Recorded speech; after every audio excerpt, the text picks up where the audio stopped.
Bapak Ibu peserta. Congratulations for your oral presentation. That was a great topic for each rooms. And terima kasih sekali sudah memberikan materi dan informasi baru terkait penelitian dan juga program-program yang telah Bapak Ibu laksanakan. So, baik, sekarang saatnya kita akan memasuki sesi keynote lectures. And today we have a special keynote speakers live from Sweden.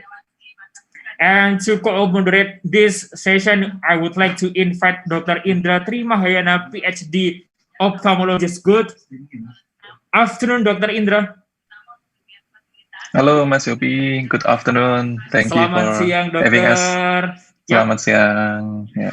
Terima kasih sudah hadir. Dr. Indra merupakan salah satu staf pengajar dari Departemen Ilmu Kesehatan Mata, Fakultas Kedokteran, Kesehatan Masyarakat, dan Keperawatan. Selain itu juga, beliau juga seorang ophthalmologis di RSUP Dr. Sarjito, Yogyakarta. Beliau menamatkan pendidikan S1-nya di FKKM pada tahun 2009 dan juga menyelesaikan doctoral degree di National Central University, Taiwan. Beliau juga aktif menerbitkan program-program pengabdian masyarakat dan juga publikasi di antaranya terkait the prevalence of uncorrected refractive error in urban, suburban, ex-urban, and rural primary school children in Indonesian population. Beliau juga aktif dalam kegiatan pencegahan miopia pada anak usia sekolah dasar di Kecamatan Banjararum, Kabupaten Kulon Progo, daerah istimewa Yogyakarta. Dr. Indra, hari ini kita kedatangan tamu yang sangat luar biasa sekali. Beliau juga alumni dari FKKM UGM, Dok. Ya, Mas Yopi. Jadi ya, Profesor Nawi ini sebenarnya adalah orang Indonesia yang beliau lulusan tahun 1998 ya dari Fakultas Kedokteran dan kemudian mengabdi ke luar negeri. Sekarang bekerja sama dengan WHO ya, kemudian Indef Network sehingga kita cukup bisa berbangga ya bisa. Dr. Indra, kepada Dr. Indra disilahkan. Ya, terima kasih Mas Yopi atas kesempatannya. Ya, ini saya akan terangkan dulu ya mengenai Prof. Nawi. Jadi Profesor Nawi Eng, MD, MPH, PhD adalah seorang profesor dari Professor of Global Health, University of Gothenburg. Ya. Mohon maaf kalau pronunciation-nya salah ya, dari Swedia. Kemudian beliau merupakan guest professor of Epidemiology and Global Health, Umeå University, Sweden. Beliau menempuh pendidikan medical doctor-nya dari Fakultas Kedokteran Universitas Gadjah Mada ya. Sekarang Fakultas Kedokteran, Kesehatan Masyarakat dan Keperawatan Universitas Gadjah Mada. Kemudian menempuh Master of Public Health dan PhD di Umeå University dan kemudian menjadi profesor di University of Gothenburg, Sweden. Beliau merupakan seorang yang aktif menulis yang memberikan contoh ke kita. Dan beliau berkecimpung di bidang epidemiologi of non-communicable disease and aging dan bekerja sama dengan WHO dan Indef. Beliau saat ini sudah memiliki banyak sekali artikel ya dengan jumlah sitasi yang cukup banyak, mencapai 5.000 sitasi dengan angka H-index mencapai 40 ya. Mungkin untuk kita yang muda-muda ini bisa menjadi contoh ya untuk mencontoh beliau biar kita rajin menulis, kemudian bisa memiliki paper yang sampai saat ini berjumlah 125 paper ya, dipublish di Lancet ya, sangat tinggi sekali impact factor-nya, kemudian International Journal of Epidemiology, Bulletin of WHO, kemudian European Journal of Preventive Cardiology, BMC Genetic, and much more. Jadi banyak sekali ya, jadi tidak sabar kita menantikan kuliah beliau. Oke, Profesor Nawi. Can you hear me? Selamat siang, Dr. Indra. Suara saya bisa terdengar? Selamat siang. Ya, sangat jelas sekali, Prof. Nawi. Perkenalkan, saya Indra. Terima kasih sudah bisa untuk menyanggupi menjadi pembicara di acara kami, CCE Health 2020. Ini saat ini pukul berapa di sana, Prof. Nawi? 7.30. Sudah agak siang juga. Terima kasih. Oh ya. Cara. Ya, saya kira masih lagi ya. Ya, it's up to you, Prof. You can present in English or Indonesia. And without further ado, time is yours. Oke, mungkin saya coba presentasi dalam bahasa Indonesia, nanti saya bisa menjawab dalam bahasa Inggris ya. Saya bisa menjawab dalam bahasa Indonesia juga, karena ada beberapa terminologi yang agak kalau diterjemahkan ke bahasa Indonesia. Jadi kita coba ya, saya coba share screen saya.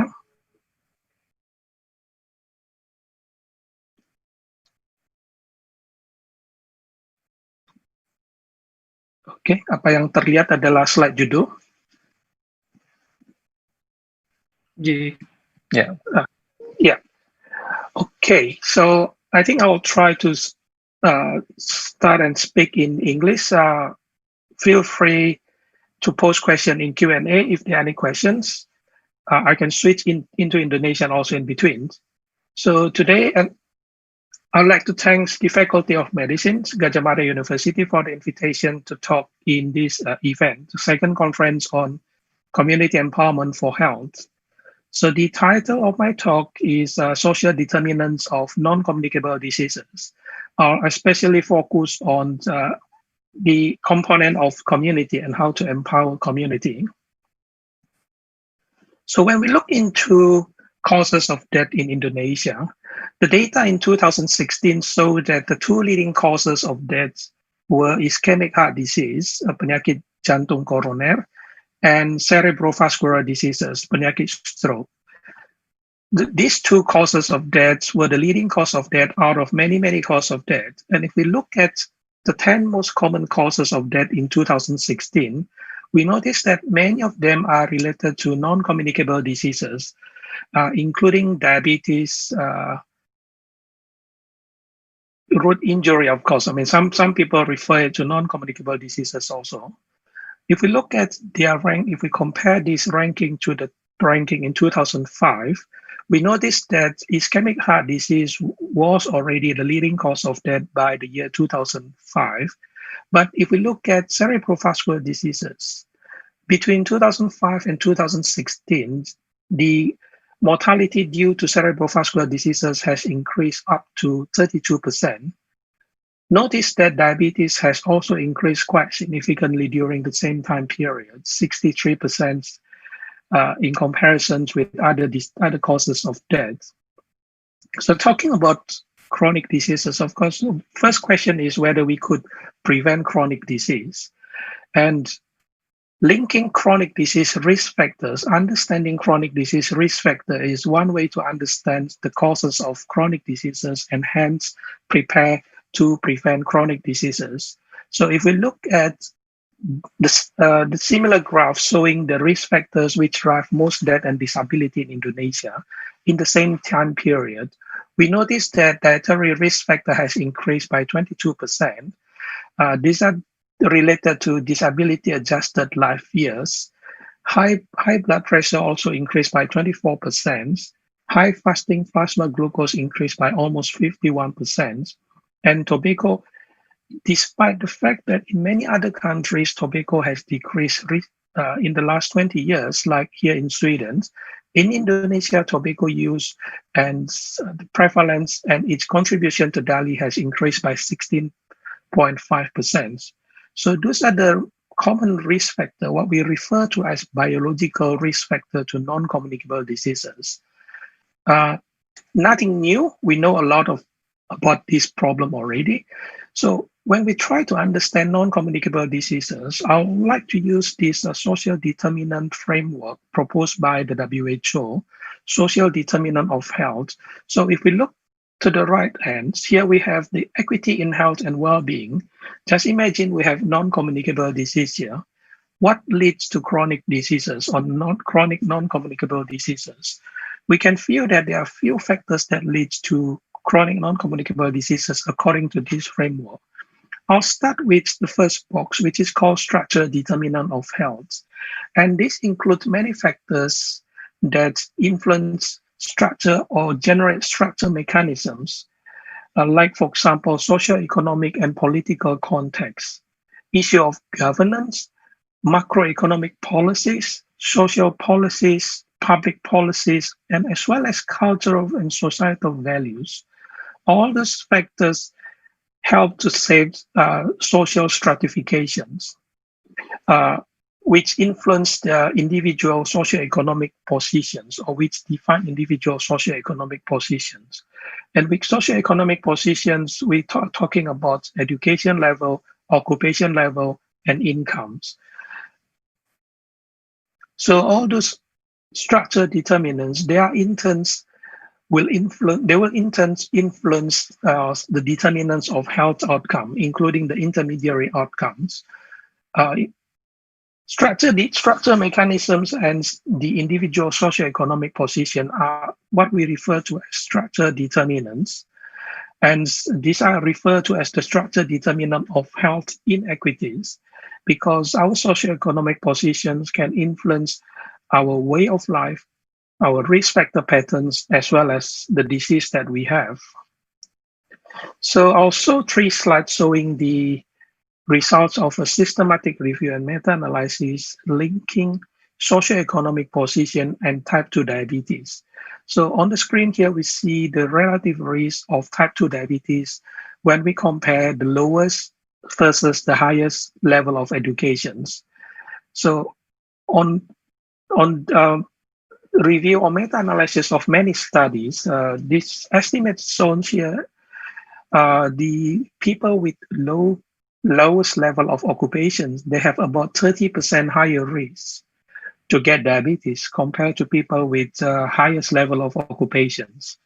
The same goes for education level. So the same systematic review shows that people with lowest level of educations, they do have about 40% higher risk. Here we see the relative risk estimate is 1.41. It's translated into 40% higher risk to get that type 2 diabetes compared to those with highest level of education. And the next slide also shows that even the evidence are not abundant, still the results are quite consistent that people belongs to the lowest level of incomes, the poorest people. They have higher risk to get type 2 diabetes compared to those belong to the highest level of incomes. So these 3 slides again shows the relationship between socioeconomic positions and non-communicable diseases, in this case, type 2 diabetes. So back to the framework, we see that socioeconomic positions are important determinants for any health and well-being outcomes, including the non-communicable diseases also. But there's also another determinant which is very important, which is situated in between the structure determinants and health outcomes. And those includes behavior and biological factors. We know that there are 4 common behavior risk factors which are regarded as leading risk factors for non-communicable diseases. And this includes unhealthy diets, physical inactivity, tobacco smoking, and excess in alcohol consumption. In addition to that, material circumstances, as we see in the box here, as well as psychosocial factors, they are important contributors also, important determinants for non-communicable diseases, or in this graph for impaired health and well-being. So social determinants, for example, such as living and working condition, socioeconomic disadvantages, and I'm referring to material circumstances. So people with poor living condition, people with poor working conditions, they tend to have higher risk of non-communicable diseases, mainly through stress pathway, which would affect their mental health and well-being. So stress is also related to a lot of unhealthy behavior. We know that people smoke because they are stressed. They try to smoke. They smoke because they try to relieve the stress. So all these factors are interlinking with each other. So nothing new there. We know already about this. There are a lot of evidence about this. So the other thing which could influence health and well-being, of course, is the role of health system. Here we say health system play a very important role in mediating the different consequences of ill health suffered by different socioeconomic groups. We know that inequality exists, poor people, they tend to have poorer health.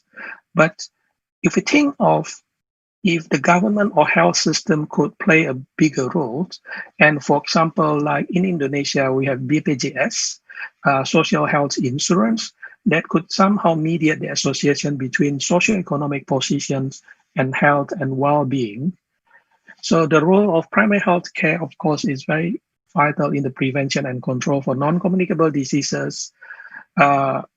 We should strive for providing communities with better access to health care and ensuring equity and effectiveness, as well as actually empowering the community to do non-communicable disease prevention activities. So the big question is whether our primary health care, our puskesmas, they are ready to take on this task to prevent and control for non-communicable diseases. So one of my PhD students in Vietnam did this study on inequity in non-communicable diseases in urban Hanoi in Vietnam. And this is one of the study, and it's a qualitative study.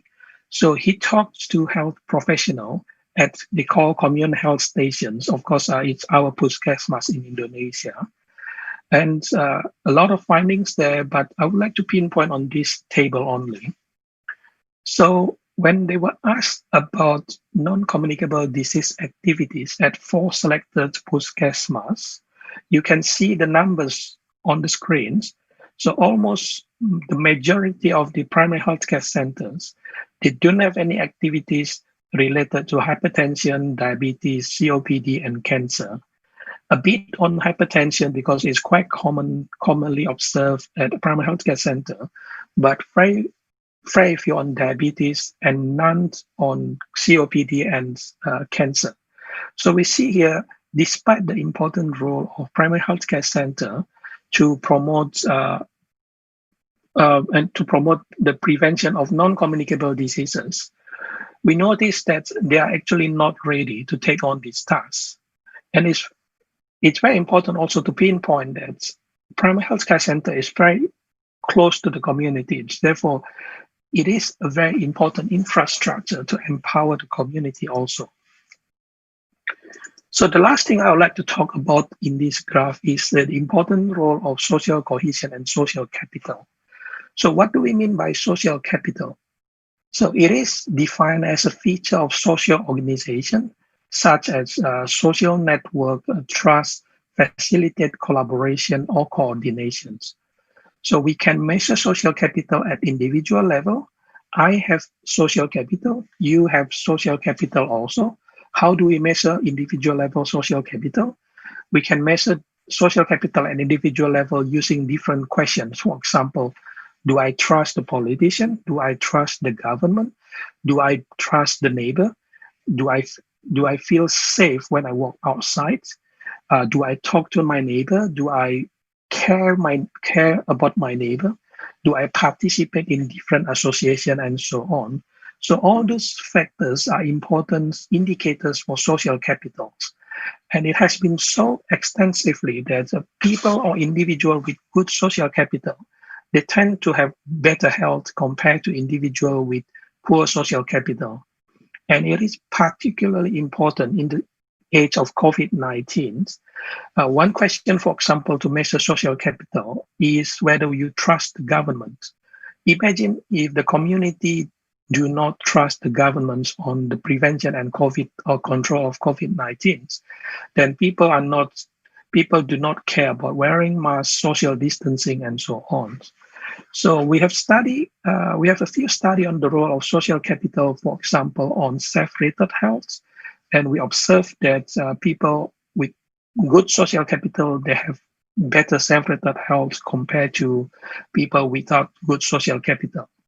So social capital could also be measured at community level, at neighborhood level, the place where we live, whether we live in an area where our neighbors are trusting each other, whether we live in an area where our neighbors are working together with each other, whether we live in an area where the communities or the neighbors are trusting the government, because that could influence the way we behave also.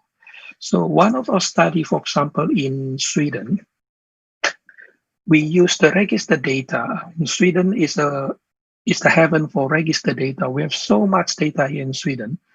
We know basically health information, socioeconomic position of everyone in this country, of course, pending the ethical clearance.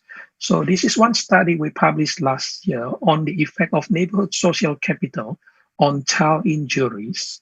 So we look at, we measured, we combine two data. We combine, what do I call it, emergency records, hospital emergency data, and we look at whether children have injury or not. When they were, they came to the hospital because of the injury, then they were coded as having injury.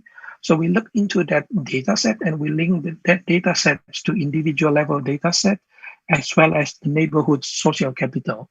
So we know exactly where the children live.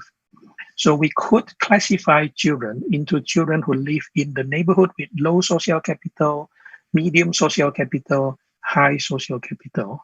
How did we measure the social capital at neighborhood level? Those are the questions I mentioned earlier, whether they trust each other, whether they talk to each other, whether they care for each other, and so on. So here, this graph shows the incidence rate of injury per 1,000 children, comparing boys and girls, boys to the left, girls to the right, and boys and girls who live in different neighborhoods with low, medium, and high social capital. So here we see a very clear gradient, dose-response relationship in epidemiological terms. So those who live in high social capital area, they tend to have lower incidence rate of injury compared to those who live in low-level social capital area. Of course, you might argue that's the 95% confidence interval, the overlap, but we clearly see a trend among the boys. But the trend is even stronger among girls. So if we look at girls who live in low social capital area, the incidence rate was 70 per 1,000 girls, and then it went down to 62 and 59. So this again shows that neighborhood level factor, community level factors is one of the important determinants for injury, as well as actually for a lot of non-communicable diseases. So why I talk about community factors, because we could actually do something to empower the community. So this is one framework in the social determinant of health framework. What could we do to tackle the social determinant of health inequity? So if we focus on the upper parts, we have, we remember from the earlier slide, we talk about structure in an intermediary determinants of health. And this determinant can be at different level. It can be at global level, macro level, meso level, as well as micro levels. And could we develop some policy to reduce inequity in health, focusing on the different level? Yes, of course. We could develop policy on stratifications to reduce inequalities, try to mitigate the effect of stratifications. So we know that population belong to different socioeconomic groups. Some belong to the poor group, some belong to the rich group. So our policies have to be sensitive to mitigate the effect of these social stratifications. So we could also develop policy to reduce exposure among disadvantaged populations to health damaging factors. We know, for example, people with low socioeconomic status, they tend to eat less healthy, not because they want to eat less healthy, but simply probably because the lack of knowledge of healthy diets. They could not afford healthy foods. So what are the policy to reduce exposure of the poor people to unhealthy foods? Those are the policy that we could develop to empower the community to reduce the exposure to non-communicable diseases. And of course, there could be policy also to reduce vulnerability or to reduce the unequal consequences if the illness has manifest already.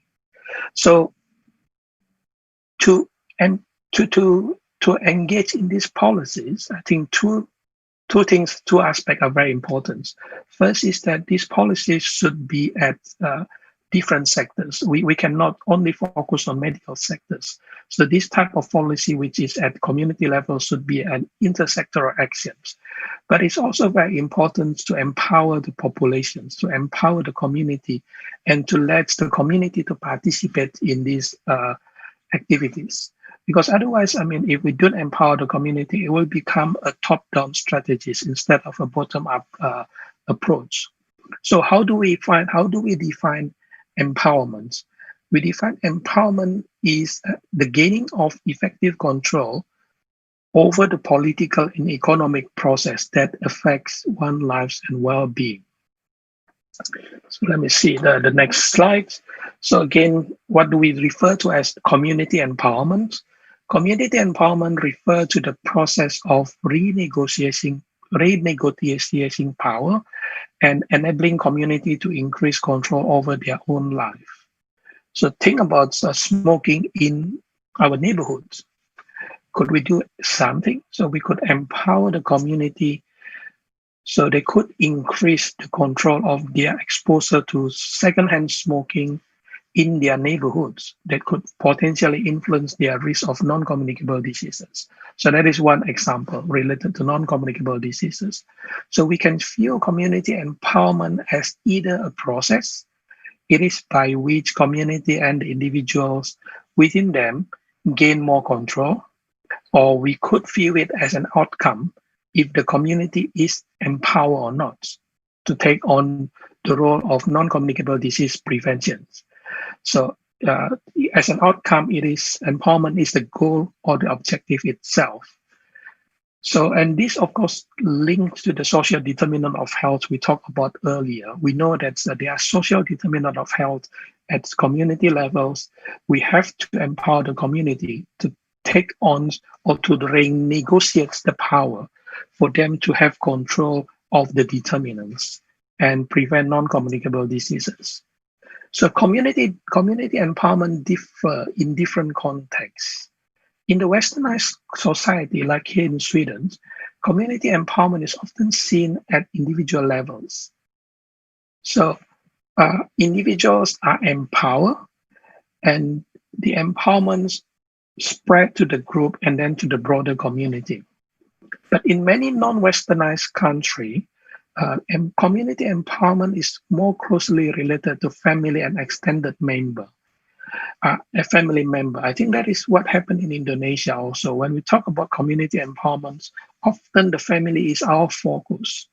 So we start to empower community to start building at family networks, nucleus family and then extended family, and that could hopefully expand to the broader community. So try to empower family is one strategy that we can use to prevent non-communicable diseases. So there are 3 levels of community empowerment. So of course, the first one is a personal level. So personal empowerment, the power from within. So it's at individual levels. It could be at workplace, it could be at home, and so on. And second is if that is institutionalized, then that could go into organization level. So we empower the organizations. So the organization could be workplace, it could be neighborhood actually. It could be associations, association in the neighborhoods. Like Posyandu, for example, that could be an organization and empowerment that we could achieve. And if that empowerment happens and progress, then we can bring the empowerments to a broader social and political changes. Hopefully that leads to broader political changes also. So I'll use smoking for an example. So first, of course, we try to empower the individual. If they smoke, then they have to try not to smoke or try to quit smoking. I try to cease smoking. If they're empowered already, I mean, we could help individual empowerment by the family member also. So we could educate the family member. We could empower the family member to help the smoker to quit smoking. And that unit of family, that could be an organization, a very small, low-scale organizations. And that could be expanded to the neighborhoods. Like in Yogyakarta, we have Desa Bebas Rokok, for example. So village, smoke-free village. And there's an organization in which its member try to empower itself to prevent smoking or to reduce smoking with the intention to reduce the impact of smoking. And if that could be engaged at a wider level, then that hopefully can bring to broader social and political changes. And we can see community empowerment, just to summarize here, community empowerment can be seen as 5-point continuum. So it starts with personal action and it goes towards social and political actions. Personal action, the next levels in a continuum is a small mutual group. It could be at workplace, it could be a family, it could be in neighborhoods, and then it goes to community organizations, partnership, and broader social and political action.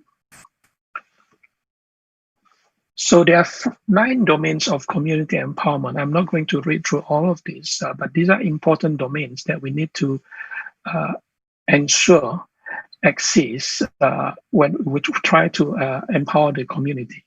So participation is very important. Leadership in the community empowerment is again very important.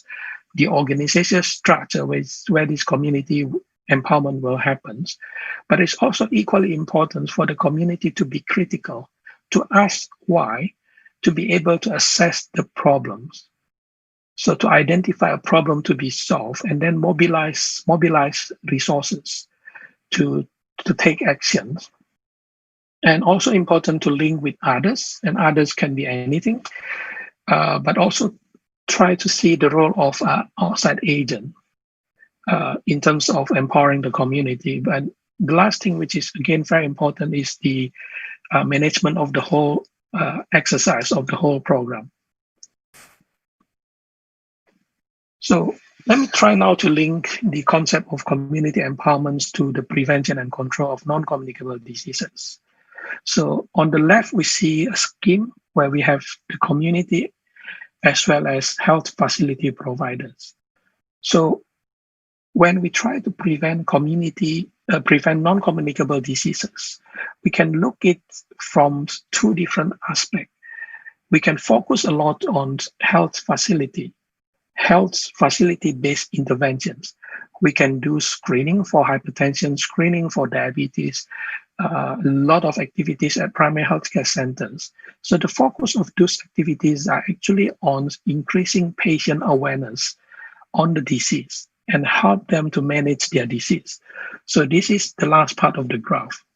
But of course, there are a lot of drawbacks with this perspective or with these directions, because it's tend to be quite costly.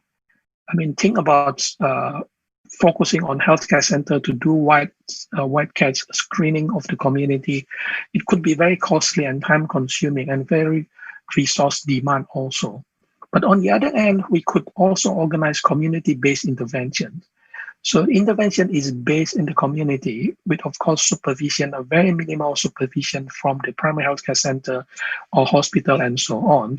The focus of community-based intervention for prevention and control of non-communicable diseases is to increase the community awareness, to reduce the risk factors. So here we focus on the community, typically a healthy community, not sick patients, as we have seen on the other end. So community-based interventions is an important activities to prevent non-communicable diseases. And one of the critical component of community-based intervention, of a successful community-based intervention, is community empowerment. So we need to be able to empower the community, to engage them in the interventions, to ensure that they own the interventions, to allow the intervention to be successful. So a quick slide on the differences between community-based and health facility-based interventions. As we discussed already, the focus of community-based is to increase population awareness, primary preventions, mainly general population, healthy people.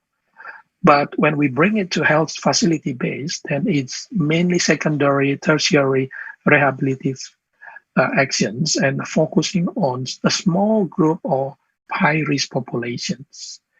And also the setting could be different. I mean, community-based tend to be at workplace, school, neighborhoods, religious group, community, and so on. And of course, the approaches are different also. So with community-based, we tend to motivate active community participation, try to empower the community. We provide health educations, counseling, community level counseling, not individual counseling. And we do sometimes risk factor monitoring. But with health facility based, we tend to have very specified or specific, I would say, specific interventions. For example, provision of medicines, highly specialized equipments, control and rehabilitation, and so on. So there are different stages to ensure that community-based interventions could be developed as a successful venture. So first, of course, we have to explore and plan. After we have explored and planned, then we install or implement it, and then full-scale implementations, and again, monitoring and evaluate whether the intervention is successful or not. Sorry. So what should we monitor for community-based intervention? There are a few things that we could monitor. First is the process evaluations. So do we evaluate the process of the intervention? And this could include these different things on the slides. We could also evaluate the impact of the interventions, as well as the outcome of the interventions. So the questions of monitoring of a community-based intervention is related to who is getting what, from whom, for how long, how often, and at what cost. So it could include health economic evaluation also. So the next few slides, I'll show one example of the community-based intervention here in Sweden. So I used to work for 12 years in Umeå, or at Umeå University, which is located in Västerbotten County, the one in the yellow. So it's quite further north in Sweden.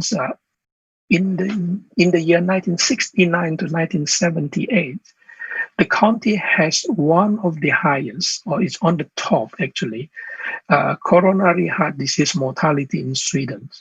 So it was over almost 700 in terms of mortality rates per 100,000 males aged 15 and 74 compared to other provinces in Sweden. And that triggered the community to question, why could that happen? That triggered the politician to take actions. So they developed a program which they later call Västerbotten Intervention Program. So they start the pilot study, as you saw in the previous slides. They assess the problem and they start to plan. They want to do some interventions, try to include the community in the interventions. And over time, this intervention has go from one small-scale pilot study for initial implementation, and later on it was expanded to the whole province. So now the Västerbotten Intervention Program is run in the whole province. And the approach, again, as we saw in the previous slides, the typical UK approach is on high-risk approach to the right, individual counseling, where we have health facility-based activities. The typical US approach is population-oriented strategy, where healthcare is less involved, but we try to empower the community. In Sweden or in Västerbotten, they have combined these two approaches. So it's a combination of low-risk approach to population-level approach, as well as a high-risk approach. But who are engaged in these activities? They have primary healthcare provider, puskesmas. They have the municipality boards, leaders and staff, mulai dari kantor kelurahan, kantor kecamatan, kabupaten, sampai provinsi. They have researchers from Umeå University as well as NGO. So what did they design? They have a lot of interventions. They have, for example, public meetings to discuss non-communicable disease issue and preventions. They have a food labeling strategy. They have information on work sites. They do have study group where people can come together and discuss and learn about non-communicable disease prevention. They engage media, they have physical activities for the community, school programs. So all those in green colors, those are activities at community level. Those are the low-risk approach, addressing the whole community. But the Westerbotten intervention program also target individual. So they conducted health survey, people who turn 30, 40, 50, 60. They are invited to their primary healthcare center, their close puskesmas. For example, misalnya kalau saya ulang tahun 50 pada hari ini, atau pada tahun ini, saya akan diundang ke puskesmas untuk melakukan pemeriksaan kesehatan. But after the health surveys, the nurses also meet with the patient again to give health counseling. So those two boxes in yellow, these are individual level approach. Try to improve the patient awareness. So when the nurses meet the patient again for the health counseling, they give these star shapes. Jadi mereka meringkas hasil survei dan hasil pemeriksaan dalam bentuk bintang. Idealnya kalau seseorang yang sehat, punya perilaku hidup sehat, maka bintangnya akan utuh. Jadi garis-garis titik-titik yang biru di luar itu garis bintang yang utuh. Kalau berat badannya tidak tinggi, BMI-nya tidak tinggi, maka bintangnya utuh. Tidak minum alkohol, kadar lipidnya rendah, bintangnya akan utuh. Tapi misalnya pada saat pemeriksaan pertama, yang didapatkan bintang yang berwarna merah. Jadi bintangnya tidak utuh, kelihatan jelek, sehingga perawat akan memberikan konseling kepada pasien atau pada partisipan, supaya misalnya pada contoh ini, tidak ada aktivitas fisik sama sekali. Jadi bagaimana supaya meningkatkan aktivitas fisik. Sehingga harapannya pada kunjungan berikutnya, bintang itu akan membaik. Nah, idealnya bintang itu penuh, tapi saya kira tidak terlalu banyak orang yang bintangnya bisa penuh, terutama pada usia 30, 40, 50, 60. Jadi, apa yang sudah dicapai oleh Westerbotten Intervention Program selama 25 tahun, ternyata kombinasi dari strategi individu dan strategi populasi ini cukup berhasil.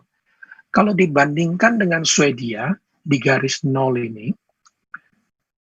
ya, angka kematian total, all-cause mortality rate, angka kematian total di provinsi ini, di Westerbotten, 35% lebih rendah pada laki-laki, pada perempuan, 32% lebih rendah pada laki-laki. Kalau spesifik pada non-communicable disease, cardiovascular diseases, angka kematian pada perempuan 36% lebih rendah dibandingkan populasi Swedia secara keseluruhan.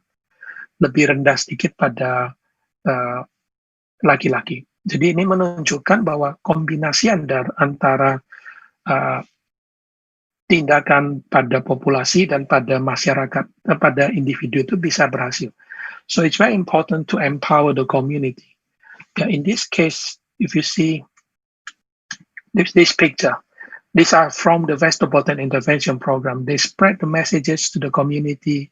They organize physical activity at the community and healthy food competitions and knowledge engagement in the community levels. So one of the results is saya ada membawa ini ada iklan koran ya yang saya dapat setiap minggunya dari supermarket ya. So one of the results of the food labeling is the green keyhole. So this is one example from these brochures. For example, some foods are being labeled as healthy. Jadi ini langsung ke masyarakat. Ada beberapa produk makanan yang dilabel sebagai makanan yang sehat. Jadi mendapatkan gambar lubang kunci warna hijau. Contohnya seperti ini daging sapi, ini daging ikan. Tapi ketchup tidak ada gambar kunci. Hamburger juga tidak ada gambar kunci. Jadi ini informasi langsung kepada masyarakat untuk prevensi non-communicable diseases. Jadi masyarakat bisa memilih makanan yang sehat. Jadi beberapa slide terakhir, contoh lain di Indonesia, tidak jauh-jauh dari di UGM, kelompok penelitian Profesor Yai Suryo Probandari, tadi mungkin pagi sudah mendengarkan dari Bu Yai. Saya kebetulan terlibat dalam proyek Quick Tobacco Indonesia pada waktu saya masih di UGM. Jadi kita mengembangkan smoke. Jadi bagaimana memotivasi masyarakat supaya rumah tangga itu bebas asap rokok. Jadi survei yang kita lakukan pada awal penelitian ini menunjukkan adanya tingkat paparan yang sangat tinggi terhadap second hand smoke atau perokok pasif, terutama pada wanita dan anak-anak, sehingga perlu adanya peningkatan awareness pada tentang pentingnya second hand smoke ini, tidak hanya pada wanita tapi juga pada laki-laki, sehingga kita mengubah bahwa masalah rokok ini adalah masalah keluarga, bukan hanya masalah perokoknya saja. Jadi mungkin banyak mendengar bahwa di Yogyakarta ada beberapa desa atau kelurahan sudah bebas rokok. Jadi ini hasil publikasi yang dipublikasi oleh Ibu Retno Siwi Padmawati yang menunjukkan bahwa intervensi untuk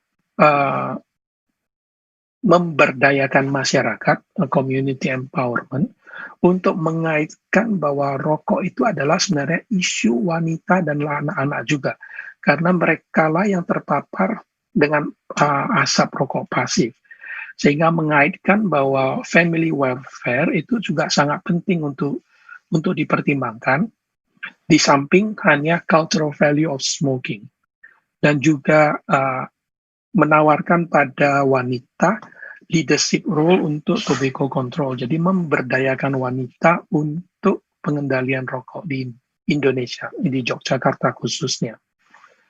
Saya kira ini slide terakhir, ini contoh, bukan iklan layanan masyarakat ya, tapi poster yang dibuat pada awal-awal penelitian ini, bagaimana mengaitkan bahwa rokok itu adalah masalah di rumah tangga juga.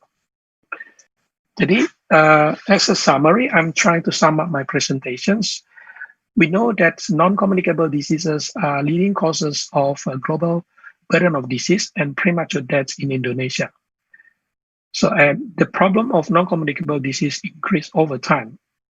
And we know that there are a lot of biological determinants of non-communicable diseases.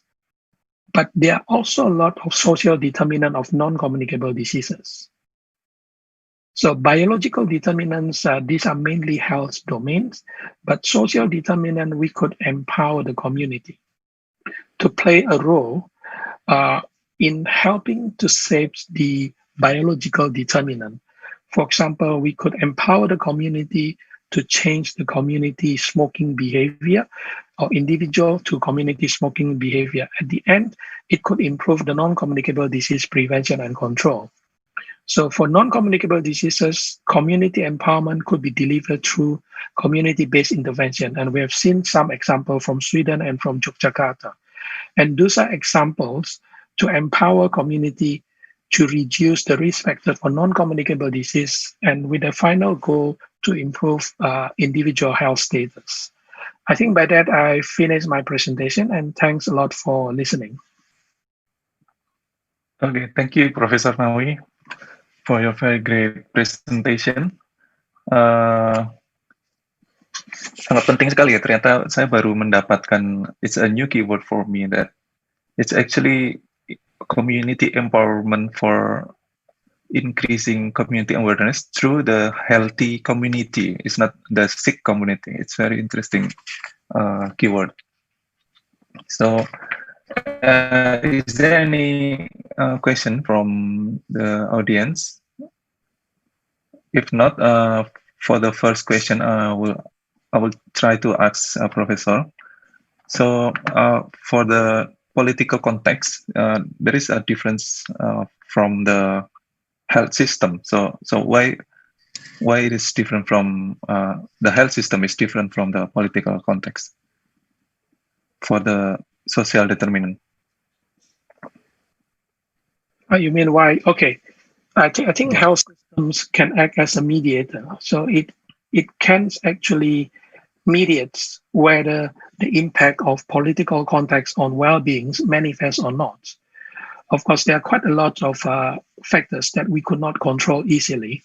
For example, social stratifications, socioeconomic positions. I mean, we know for sure that poor people, they tend to have poor health. But if health system can mediate the impact of poor on health, then we could achieve equity. And remember, this framework is a framework of health inequities. So the framework tried to argue what could be done to improve health equity in the populations. So that's why we see health system and political context on two different parts. Yeah, right. Okay, so from your research for the social capital, so there is any gender difference from the result? Yes, there are a lot of differences in gender in terms of social capital. So our research in Sweden, for example, shows that the effect of social capital differ on the effect of social capital on health differ among women and men also. And there are different components of social capitals differ between men and women also. I can take this in Indonesia, for example. Kita mengukur social capital itu dengan beberapa pertanyaan. Salah satu pertanyaan misalnya, apakah seberapa banyak orang Anda berinteraksi? Nah, orang di sini di luar anggota keluarga. Jadi kita melihat komponen, salah satu komponen social capital, ya ada bonding, ada bridging, itu kita ukur. Ternyata dampak dari akses ke social capital ini berbeda pada wanita dan pada laki-laki. Dan juga berbeda pada usia yang berbeda-beda juga. Nah, kalau di Swedia, usia biasanya di sini orang menikah sekitar usia 30-an. Jadi punya anak pada usia 30-an dan 40. Jadi pada kelompok usia 40 tahun, terutama pada wanita, akses pada social capital, kalau punya network yang luas, itu ternyata tidak baik pada kesehatan. Karena mungkin komitmen waktunya tidak ada. Jadi orang yang punya akses luas atau network yang luas pada wanita berusia 40 tahun cenderung lebih melaporkan kesehatannya lebih buruk dibandingkan yang tidak punya akses. Padahal ini kan tidak kita harapkan. Kita harapkan network yang bagus, kesehatannya bagus. Nah, ini sangat kontekstual antara laki-laki dan wanita. Jadi ada bedanya antara laki-laki dan wanita. Oke. Jika dihubungkan dengan occupation dan education juga sama, ya Prof? Saya kira sama, iya. Jadi kita melihat social capital pada orang dengan tingkat pendidikan yang berbeda-beda itu juga sangat berbeda. Dan social capital itu sangat, neighborhood social capital itu sangat bervariasi pada lingkungan yang berbeda-beda. Di desa, di Swedia sini, social capital itu lebih tinggi pada penduduk yang tinggal di desa. Karena cara penataan pedesaannya, mungkin di Indonesia juga sama ya. Jadi di desa itu lebih banyak rumah-rumah, walaupun lokasinya agak berjauhan, tapi mereka punya kontak yang cukup baik. Sehingga social capitalnya lebih baik. Tapi kalau di perkotaan, sebagian besar tempat tinggal adalah apartemen. Jadi kalau di apartemen, antara satu rumah dengan rumah yang lain, satu nomor dengan nomor yang lain tidak saling bertegur sapa. Satu tingkat dengan tingkat lain tidak bertegur sapa, tidak ada aktivitas komunitas. Jadi di perkotaan cenderung lebih rendah. Kalau di lokasi yang sebagian masyarakatnya tinggal di apartemen. Ini kelihatannya ada pertanyaan dari Ali. Terima kasih, Prof. Ya, ini ada dari kolom chat, Prof. Jadi, which component of society or scientific body should be involved in determining the food labels? Because this could be dangerous, especially used by some company to promote their products when controlling system is not that strong. Do you have any comment? Saya kira kalau this, question. Pertanyaannya sudah di-copy ke depan ya, oke. Jadi saya kira untuk food labeling itu multi-sektor ya. Jadi industri harus terlibat, tentunya juga harus berbasis hasil penelitian. Jadi akademik saya kira perlu terlibat juga, dan NGO. Kalau di Indonesia saya kira juga badan agama perlu terlibat juga. Ya, jadi harus ada komunikasi yang efektif antara beberapa sektor ini, dan ini tentunya perlu difasilitasi pemerintah, karena food labeling ini tidak bisa siapa saja melabel makanan. Dan di kita ini juga difasilitasi di pemerintah juga. Ya, jadi ini bisa dihubungkan dengan yang community empowerment tadi ya, Prof. Bahwa tidak hanya personal tapi institusional juga. Ya, saya kira harus di institusi kalau food labeling itu. Ya. Jadi di Swedia ini mereka mulai dari kelompok masyarakat di satu pedesaan, kemudian itu meluas dan diinstitusionalisasi. Akhirnya itu meluas pada tingkat nasional. Sehingga food labeling ini sekarang sudah nasional dan juga sudah meluas ke beberapa negara Eropa dan Skandinavia. Ya, seperti yang dicontohkan tadi yang ada lubang kunci warna hijau itu ya, Prof. Benar, ya. Jadi masyarakat bisa memilih makanan yang sehat. Jadi kita merasa aman kalau di supermarket misalnya atau di toko ingin memilih makanan, ada pilihan yang sehat. Oke. Tentunya ya. ini juga disebutkan. Pertanyaan kedua, ya. Nah, jadi perlu ada sistem kontrol yang cukup baik juga. Baik. Ya, terima kasih, Prof.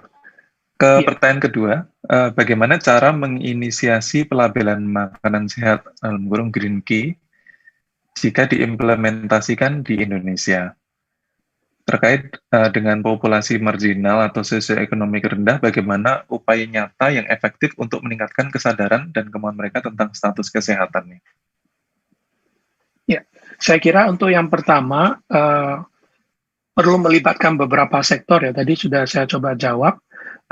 Berdasarkan hasil penelitian, jadi ada bukti ilmiah yang mendasari, dan tentunya perlu ada komunikasi yang baik antar beberapa sektor dengan pemerintah juga.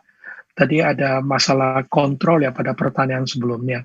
Jadi pemerintah, mungkin saya kira dalam hal ini Kementerian Kesehatan harus memegang peran leadership untuk pelabelan makanan sehat ini. Ya.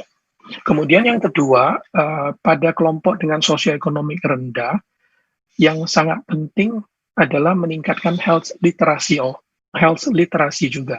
Jadi satu komponen yang belum saya bahas tadi adalah masalah literasi kesehatan. Ini satu faktor yang sangat penting untuk meningkatkan kesadaran dan kemauan. Jadi kalau kita berpegang pada teori, ada health belief model ya. Health belief model, kalau mengapa seseorang berperilaku tidak sehat misalnya.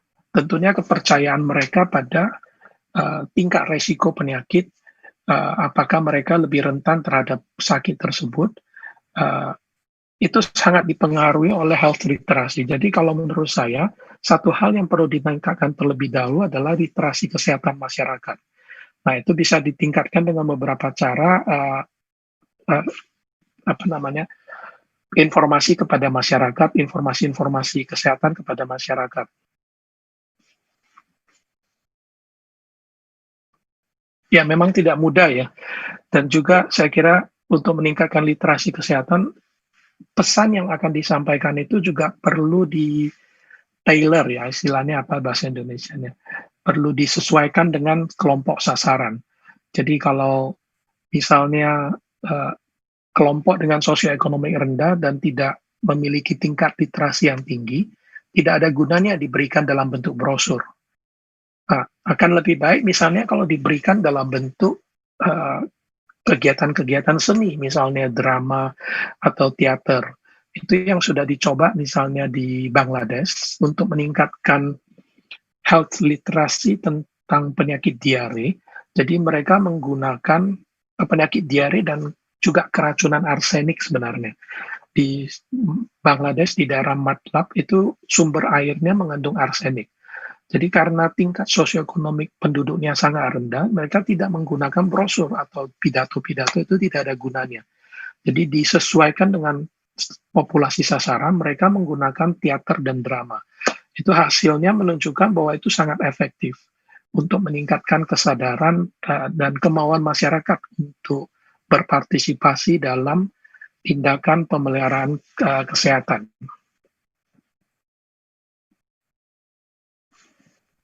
Ya, terima kasih Prof. Jadi tadi makanya ada community empowerment yang population versus individualized itu ya Prof ya, ataukah di tengah-tengahnya seperti Swedia itu. Kalau di Indonesia sebaiknya dengan yang mana ya Prof ya? Saya kira paling bagus saya kira kombinasi dua-duanya ya. Karena kalau kita hanya berfokus pada komunitas, tidak individu, kita meninggalkan orang yang sudah sakit. Orang yang sudah sakit juga perlu ditangani. Mereka misalnya orang yang sudah sakit hipertensi, diabetes, mereka perlu mendapatkan penanganan yang tepat, obat yang tepat dan teratur, dan juga mereka adheres ya, jadi patuh pada pengobatannya sehingga tidak menimbulkan komplikasi. Jadi itu yang disebut dengan high risk approach, jadi pendekatan risiko tinggi. Tapi di samping itu juga di Indonesia khususnya kita perlu mencegah penyakit non-communicable disease itu semakin banyak. Jadi mencegah peningkatan insidensi itu dengan population based approach. Jadi bisa menjangkau populasi yang luas, biayanya cenderung lebih rendah, dan efektivitasnya juga tinggi saya kira. Sudah dibuktikan beberapa tindakan yang bisa mengendalikan penyakit tidak menular melalui misalnya perpajakan, cukai rokok ditinggikan sehingga prevalensi perokok diharapkan menurun. Pada akhirnya penyakit tidak menular juga diharapkan menurun juga. Jadi harus ada kombinasi antara pendekatan populasi dan pendekatan individu. Mungkin yang kalau menurut saya selama ini yang banyak difokuskan itu adalah pendekatan individu. Jadi banyak sekali sumber daya itu diarahkan pada orang yang sudah sakit. Tapi tindakan promotif, preventif di tingkat puskesmas itu kalau menurut saya masih cukup, masih bisa ditingkatkan lebih banyak.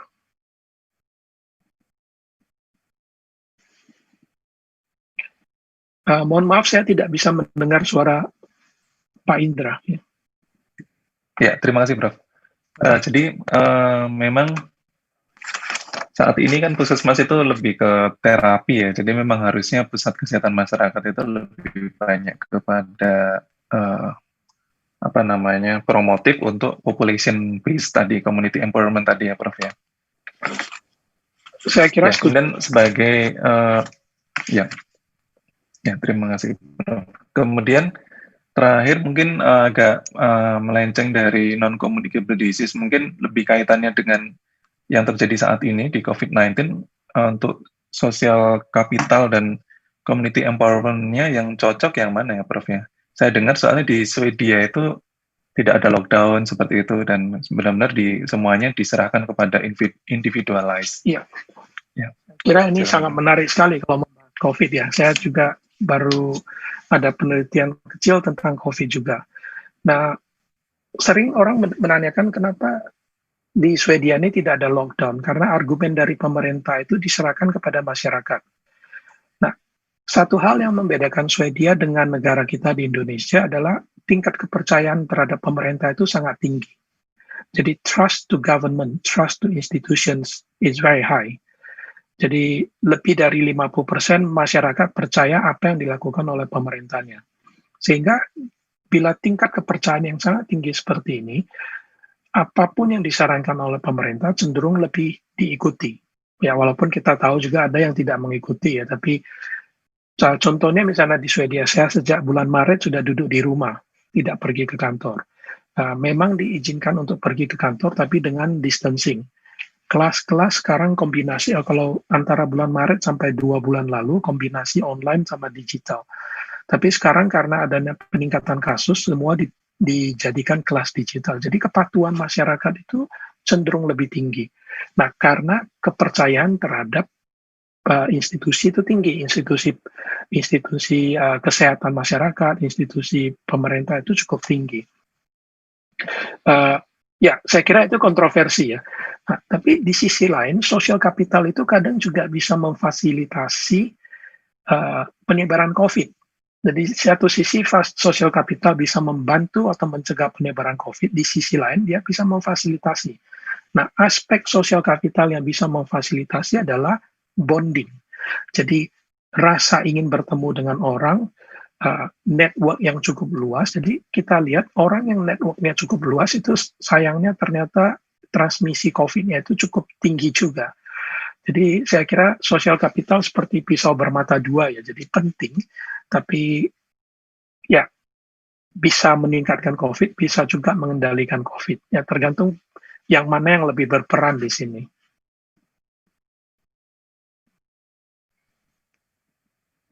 Ya, terima kasih, Prof.